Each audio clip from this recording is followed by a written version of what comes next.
Hello दोस्तों।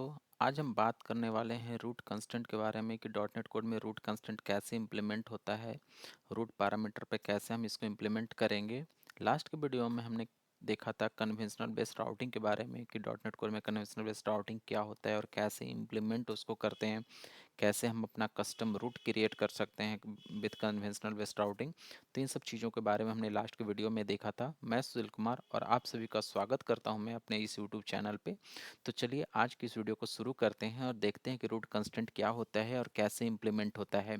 तो root constraint जो होता है वो बेसिकली एक तरह से वैलिडेशन इम्प्लीमेंट होता है राउट पैरामीटर के ऊपर, कि जब भी कोई रूट में कोई पैरामीटर पास होता है तो उस पैरामीटर पे वो वैलिडेशन एक तरह से इम्प्लीमेंट हो जाता है कि आपको उसी तरह का डेटा आपको पास करना है, तभी वो रूट मैच करेगा, अदरवाइज वो रूट मैच नहीं करेगा। तो चलिए इसको देखते हैं। तो सबसे पहले मैंने विजुअल स्टूडियो में अपने प्रोजेक्ट को ओपन कर लिया हूँ, जो कि लास्ट के वीडियो में मैंने क्रिएट किया था राउटिंग मिडिलवेयर डेमो करके प्रोजेक्ट। इसी प्रोजेक्ट में मैं इम्प्लीमेंट कर रहा हूँ। तो यहाँ पे मैंने जब लास्ट वीडियो में एक राउट हमने बनाया था ऐड प्रोडक्ट में, तो यहाँ पे ऐड प्रोडक्ट में जैसे देखिए कि आईडी हमने एक as a route parameter implement add किया है। अब यहाँ पे प्रोडक्ट कंट्रोलर के अंदर जो हमारा एक्शन मेथड है ऐड प्रोडक्ट, इसमें भी हमने route parameter as a integer ID ले लिया है।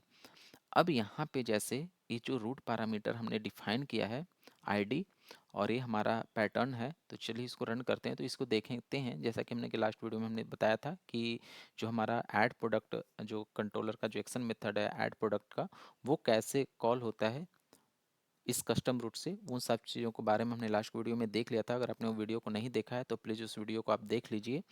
मैं उस वीडियो का लिंक जो है इसके कमेंट सेक्शन में ऐड कर दूंगा, तो आप वहाँ से देख सकते हैं डिस्क्रिप्शन बॉक्स में बेसिकली, तो आप वहाँ से देख सकते हैं। तो चलिए, तो जो ये हमारा प्रोडक्ट कंट्रोलर है इसमें ऐड प्रोडक्ट है, एक किस टाइप का है, इंटीजर टाइप का है। मीन्स कि जब भी कोई डेटा आईडी में एक्सेप्ट होगा वो ओनली इंटीजर टाइप का होना चाहिए। तो चलिए इसको शुरू करते हैं। तो पहले मैं इसमें इस ऐड प्रोडक्ट को कॉल करता हूँ। तो हमारा जो है ऐड प्रोडक्ट का ऐड प्रोडक्ट है और 1 2 3 मैं यहाँ पे पास करता हूँ। तो ये देखिए 1 2 3 ये एक्सेप्ट कर रहा है। मतलब प्रोडक्ट कंट्रोलर में अगर हम जाते हैं और यहाँ पे हम लगाते हैं 1 2 3, तो यहाँ पे आप देखेंगे कि आईडी में 1 2 3 आ गया। अब मान लीजिए कि आईडी में 1 2 3 है, लेकिन अगर मैं कोई यूजर यहाँ पे ए बी सी दे तो क्या होना चाहिए, तो ये रूट मैच नहीं करना चाहिए। लेकिन अभी क्या हो रहा है, ये रूट मैच कर रहा है और उस कंट्रोलर पे ये हमें रिडायरेक्ट कर रहा है। मीन्स कि जैसे मान लीजिए ए बी सी को मैं अगर यहाँ से मैं ऐड प्रोडक्ट करूँ और यहाँ पे जैसे देखिए ऐड प्रोडक्ट भी हुए, अब मैं इसको ए बी सी के साथ अगर भेजूँ बेसिकली, तब भी ये हमें उस व्यू पे रिडायरेक्ट कर रहा है, जो कि नहीं होना चाहिए था। तो इसी को रोकने के लिए हम रूट कंस्ट्रेंट अप्लाई करते हैं। रूट कंस्ट्रेंट कि जिस टाइप का आपका डेटा है उस तरह का डेटा टाइप आप parameters as a route parameters में आप डिफाइन कर दीजिए, तो वो एक तरह से वैलिडेशन उसमें इम्प्लीमेंट हो जाता है। तो इस पे हम देते हैं कॉलन देना होता है, और कॉलन देने के बाद जिस टाइप का रूट कंस्टेंट आपको अप्लाई करना है, जैसे आप कॉलन देंगे तो यहाँ पे देखिए कि अल्फ़ा है, मीन्स कि ये सिर्फ अल्फ़ाबेटिक लेगा। बुलियन हो गया, डेट टाइम है, डेसिमल है, डबल है, फ्लोट है, जीओआईडी है, इंटीजर है, लेंथ का आप लगा सकते हैं, लॉन्ग का लगा सकते हैं, max max length, mean mean length, range regex required, ये सारे आप रूट कंस्टेंट अप्लाई कर सकते हैं। तो अभी जो हमारा आईडी है वो इंटीजर टाइप का है, तो हमने इंटीजर यहाँ पे किया। अब इसको दोबारा से रन करते हैं। अभी इस केस में क्या होगा कि जो ऐड प्रोडक्ट में जो पैरामीटर्स में डेटा हम रूट पैरामीटर्स में डेटा पास करेंगे उसमें सिर्फ हमारा इंटीजर टाइप का ही डेटा होना चाहिए। जैसे मान लीजिए कि अगर मैं यहाँ पे लिखता हूँ ऐड प्रोडक्ट और इसमें देता हूँ 1 2 3, तब तो इंटीजर हमारा है, तब ये क्या करेगा, व्यू हमारा कॉल होगा, ऐड प्रोडक्ट व्यू जैसे यहाँ पे हमारा कॉल हो चुका है। अब अगर यहाँ पे मैं ए बी सी लिखता हूँ, ए बी सी, तब क्या होगा, तब ये कॉल नहीं होना चाहिए। अब इस केस में नहीं होगा क्योंकि हमने यहाँ पे क्या किया है कि हमने अपने कन्वेंशनल बेस्ड राउटिंग में एज ए रूट पैरामीटर में हमने कंस्टेंट अप्लाई कर दिया है एज ए इंटीजर। तो अगर ए बी सी, चूँकि ए बी सी इंटीजर नहीं है, तो अब जब इस पे करेंगे तो आप यहाँ पे देखेंगे कि ये देगा this local host page can't be found.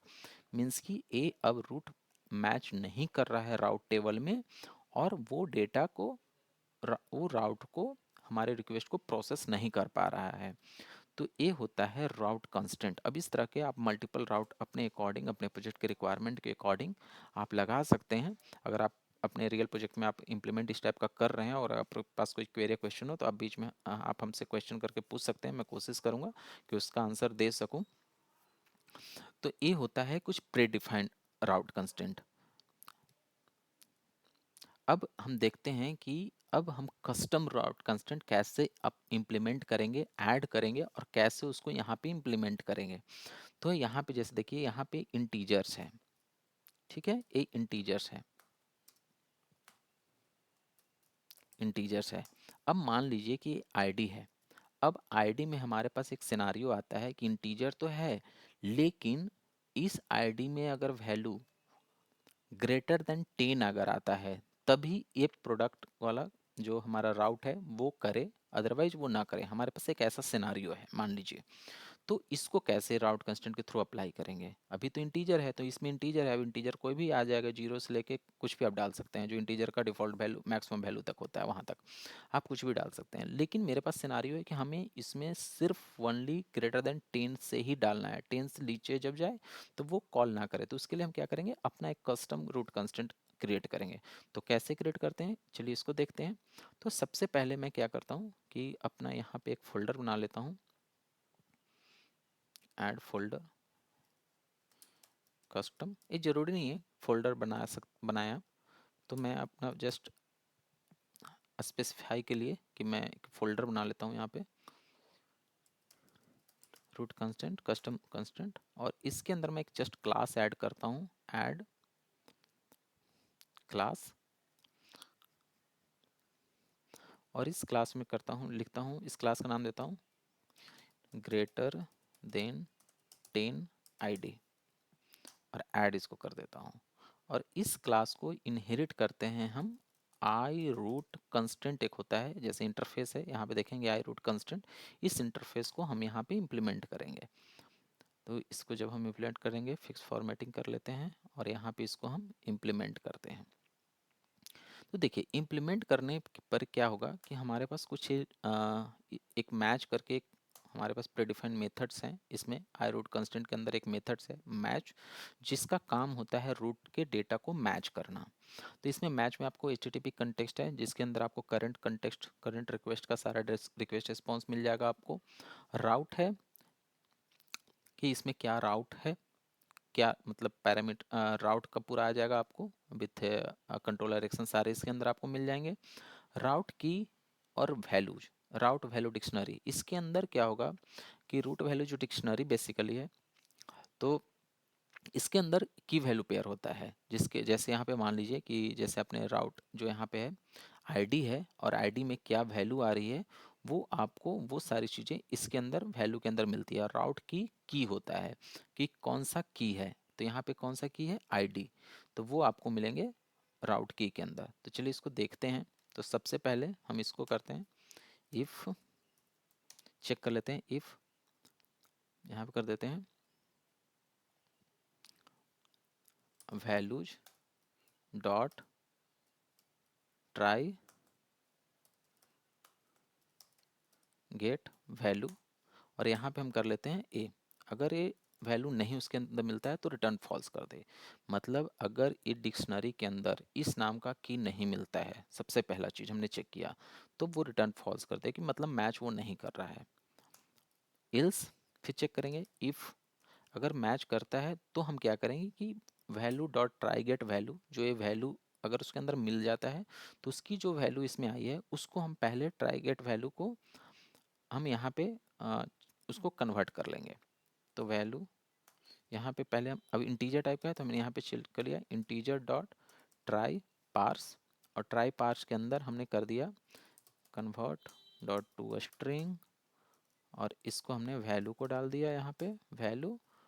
और दूसरा क्या होता है int out, out int value कर दिया हमने आउट इंट आईडी पैरम कर दिया आईडी PARM पैरम। अब यहाँ पे अब मान लीजिए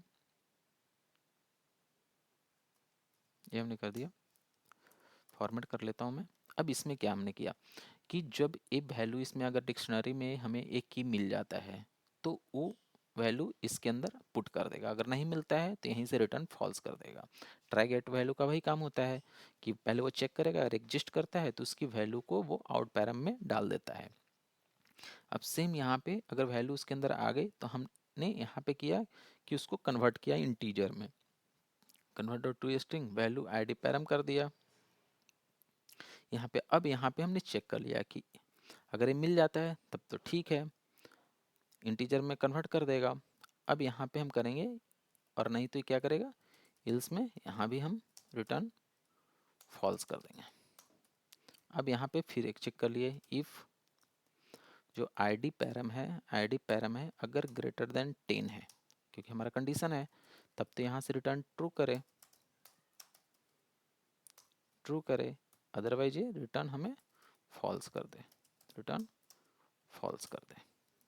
चाहे तो इसको और भी हम टर्नरी ऑपरेटर के थ्रू भी कर सकते हैं।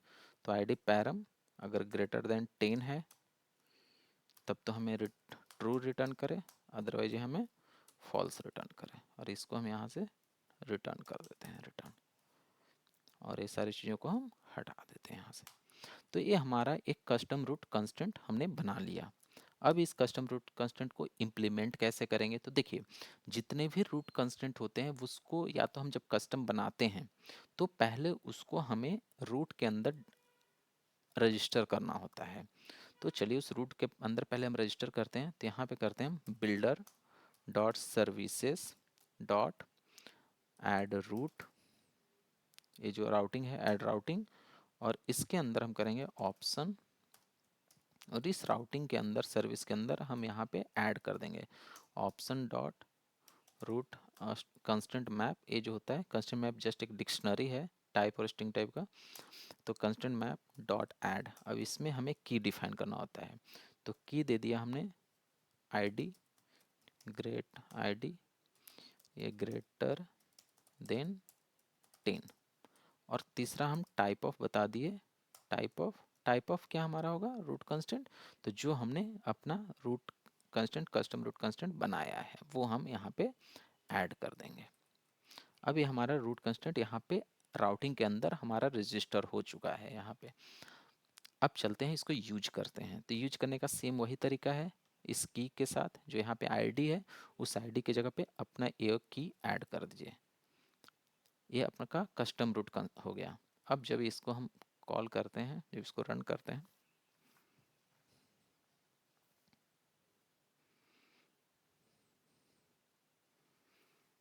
तो ये हमारा रन हो गया।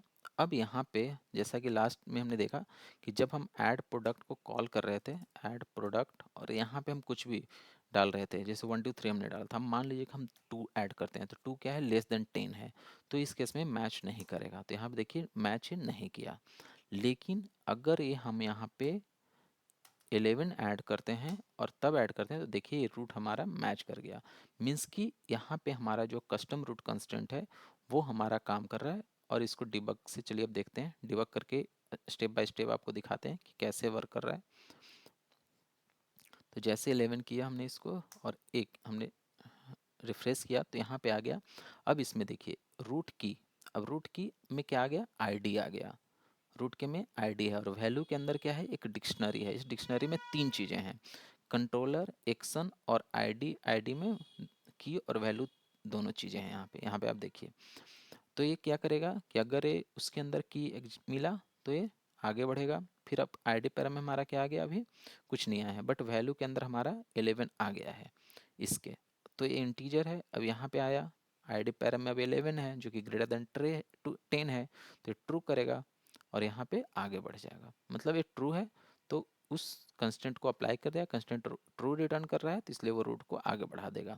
तो ये इस तरह होता है रूट कंस्टेंट। और रूट कंस्टेंट कैसे अप्लाई करते हैं वो चीज़ें होती हैं, तो इस तरह आप अपने रियल प्रोजेक्ट में आप इम्प्लीमेंट करके लगा सकते हैं, जो कि बहुत ही इंपॉर्टेंट चीज़ होता है। रूट को आप यहीं से वैलिडेट कर सकते हैं, आपको अलग से आपको कंट्रोलर एक्शन के अंदर जाके आपको कोई वैलिडेशन इम्प्लीमेंट करने की ज़रूरत नहीं है। तो आज की इस वीडियो में इतना ही। अगर आपके पास कुछ क्वेरी या क्वेश्चन हो तो आप हमसे कमेंट करके ज़रूर पूछ सकते हैं। आप कमेंट करके हमें ज़रूर बताएं कि आपको ये वीडियो कैसा लगा। आगे की वीडियो में हम एट्रीब्यूट राउटिंग के बारे में देखेंगे कि एट्रीब्यूट राउटिंग क्या होता है और कैसे उसमें रूट पैरामीटर, क्वेरी स्ट्रिंग और कॉम्प्लेक्स पैरामीटर्स वगैरह कैसे यूज करते हैं, उसको आगे की वीडियो में हम देखेंगे। तो चलिए, अगर आपने चैनल को सब्सक्राइब नहीं किया है तो प्लीज़ चैनल को सब्सक्राइब कर लें, बेल आइकन दबाना ना भूलें ताकि आपको आने वाले वीडियो का नोटिफिकेशन आसानी से मिल सके। आप वीडियो लाइक ज़रूर करें और कमेंट में हमें ज़रूर बताएं कि आपको वीडियो कैसा लगा, ताकि हमें भी पता चले और हमें भी आप आगे वीडियो बनाने का मोटिवेशन मिलता रहे। तो चलिए आगे की वीडियो में मिलते हैं और देखते हैं कि एट्रीब्यूट राउटिंग कैसे होता है। चलिए, अपना ख्याल रखिएगा। धन्यवाद।